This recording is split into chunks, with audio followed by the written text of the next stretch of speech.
Bismillah, alhamdulillah, wassalatu wassalamu ala rasulillah wa ala alihi wa sahbihi wa mawalah. Teman-teman yang dirahmati Allah subhanahu wa ta'ala, kita lanjutkan masih surah Al-Fatihah.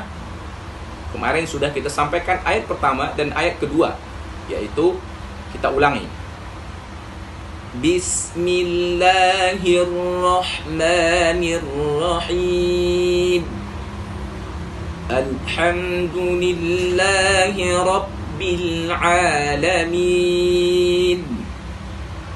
Ayat yang ketiga masih mempraktekkan huruf halqi, yaitu ha.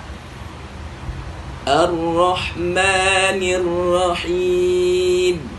Coba sama-sama kita ulangi. Ar-Rahmanir-Rahim. Ya, kita ulang lagi. Ar-Rahmanir-Rahim. Ayat yang keempat, Maliki yaumiddin. Maliki yaumiddin. Ingat, hampir semua huruf hijaiyah diucapkan dengan tipis. Maliki yaumiddin.